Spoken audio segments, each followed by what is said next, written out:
5 years after graduating from university, Chinwe had yet to find meaningful work. She had moved from one poorly paid job to another, teaching at a nursery school for 10,000 a month, waiting tables for 20,000, and doing whatever menial tasks came her way. The salaries were barely enough to survive, let alone support her parents and siblings. Deeply frustrated and desperate to escape poverty, Chinwe was willing to take any opportunity that promised a better life. While working as a waitress at a modern hotel, she encountered Madame Vera, a flamboyant and seemingly wealthy woman who frequented the establishment with friends, spending lavishly. One evening, as Chinwe served drinks and fresh pepper soup, she overheard Madame Vera and her companion discussing their upcoming trip to Italy. They spoke excitedly about recruiting more young women to join them, boasting about how many ladies they had already helped traveled abroad to make it big. I am passionate about empowering young women, Madame Vera declared. There is no future in Nigeria. Italy is where the real money is. I'll help anyone ready to go. Chinwe's ears perked up. She listened intently, her heart racing with hope. She decided not to interrupt them during their meal but resolved to approach Madame Vera at the right moment. As the women prepared to leave, Chinwe followed Madame Vera out to her car. "Good evening, ma," Chinwe said, her voice trembling with urgency. "I overheard you talking about helping young ladies travel to Italy. Please, ma, help me too. I have suffered enough here. Since I graduated, I have jumped from one dead-end job to another. The money is too small to even take care of myself, let alone my family. I am drowning in debt. If you take me to Italy, I promise I'll work hard and pay you back every kobo.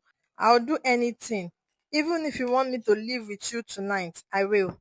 Madame Vera smiled, impressed by the young lady's desperation and boldness. "All right, my dear. I like ambitious girls like you. Get in the car. Let's go to my house and discuss properly." That night, Chinwe left her job without notice and accompanied Madame Vera to her luxurious mansion. The opulent home left Chinwe in awe. "Wow, is this really your house?" she exclaimed. "It's so beautiful. I can't wait to own something like this. Please take me to Italy. I'm ready to plug money from the trees there." Madame Vera laughed. "You are right, my dear. In Italy, money flows like water. Once you arrive, you build your own house in 6 months or less. You can even start earning from the very first day. But you must obey me completely and follow every instruction. We will leave tomorrow morning. You won't go back to your parents' house. Just call them and tell them you have found someone taking you abroad for free. You are an adult. You don't need their permission." That night, Chinwe was treated to a hot meal of fried rice and chicken. She slept in a cool air-conditioned room for the first time in years, dreaming of prosperous life that awaited her. At 5 a.m., Madame Vera woke the group. 5 young girls, including Chinwe, gathered in the living room. "It's time," Madame Vera announced. They all piled in a waiting vehicle and drove off. But instead of heading towards the airport, the driver turned onto a rough bush. The road grew narrower and thicker with vegetation, far from any signs of civilization. Chinwe's excitement quickly turned to fear. "Why are we going into the bush?" she wondered. "Shouldn't you be heading to the airport to fly to Italy?" As the car ventured deeper into the forest, Chinwe could no longer contain her anxiety. "Please, Madame Vera," she asked, "where are we going? This is a thick bush. The driver should be taking us to the airport. Is this really the way to Italy?" Madame Vera's expression hardened. She ordered the driver to stop the car, then turned around, revealing a gun in her hand. "How dare you question me?" she snapped. "Who is taking whom to Italy? Do not open your mouth again unless I speak to you. Understood?" The sight of the weapon silenced everyone in the car. Children's heart pounded wildly as fear gripped her. "What have I gotten myself into?" she thought in panic. "Have I jumped in from frying pan into the fire?" The driver started the engine and the vehicle continued into the unknown bush. As the sun climbed higher, casting a harsh glare over the unfamiliar landscape, Chinwe and the 4 other young women had left Madame Vera's mansion before dawn. When the roosters were still crowing, they had set out filled with nervous excitement, but that hope had rapidly dissolved the moment the vehicle veered into the thick bush. Chinwe's earlier questions had been silenced by sight of Madame Vera's gun and now a heavy fear settled over the group. Where is this woman really taking us? Chinwe thought, fighting back tears. I should have stayed back at that hotel collecting my 20,000 and enduring the hardship. At least I knew what I was dealing with. This is not the way to Italy. We're in the middle of nowhere and she's armed. How do I get myself out of this? The vehicle pressed on through the dense vegetation until it finally emerged onto a paved road and joined a major express road. The surroundings began to change. Houses multiplied, people appeared in greater numbers, and the road widened. Chinwe pressed her face against the window, scanning desperately for any signposts that could reveal their location.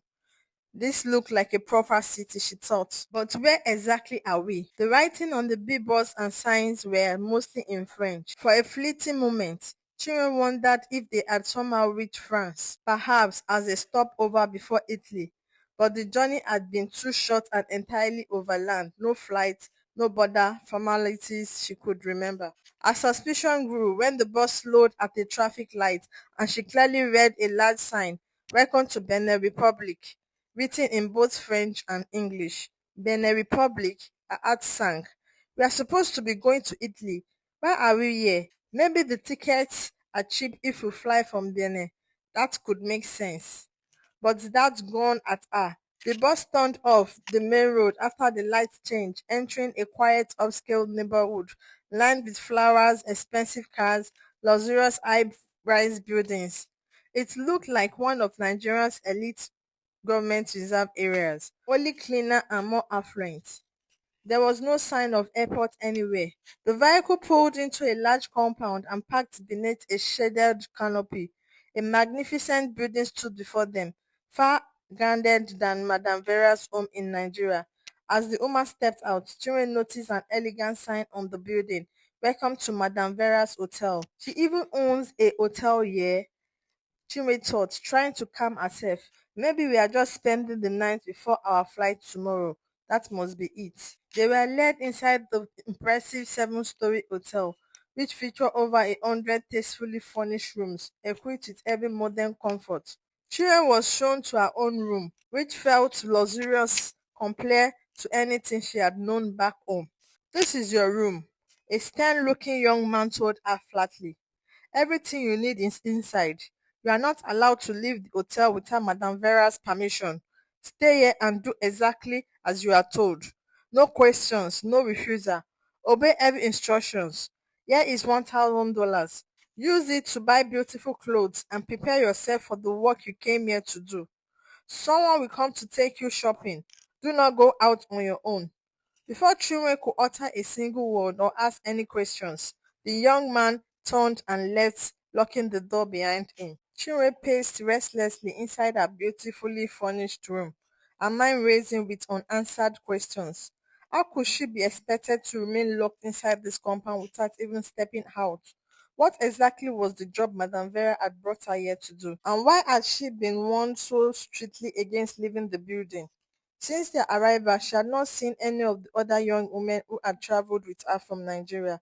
Each had been assigned a separate room, and interaction between them was clearly forbidden. Madame Vera herself had disappeared.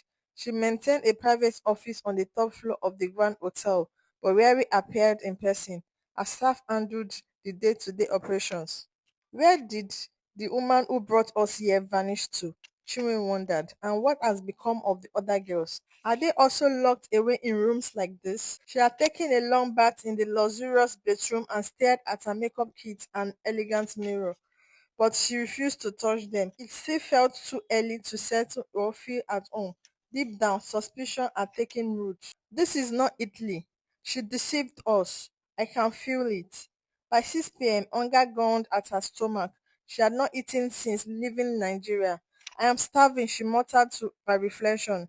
"Even at the small hotel in Nigeria, I got free meal 3 times a day. Now they bring me here and expect me to survive on air." A knock sounded at the door.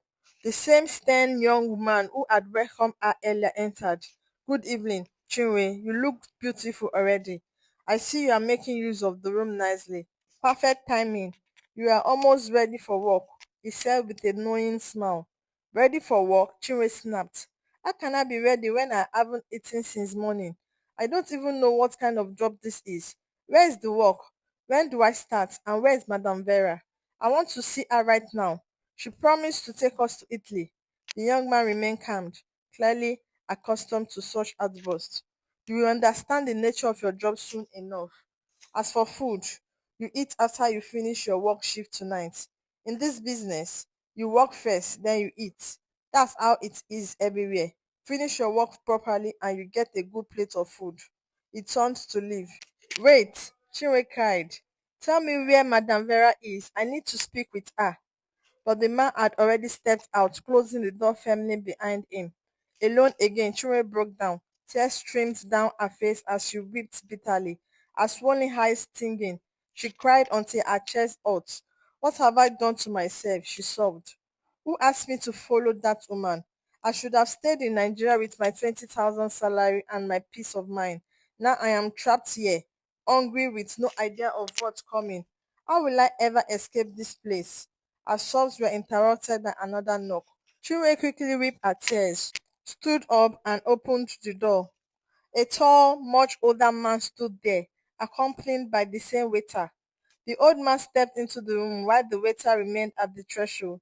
Attend to him well, the waiter instructed Chinwe coldly. This is a very important customer.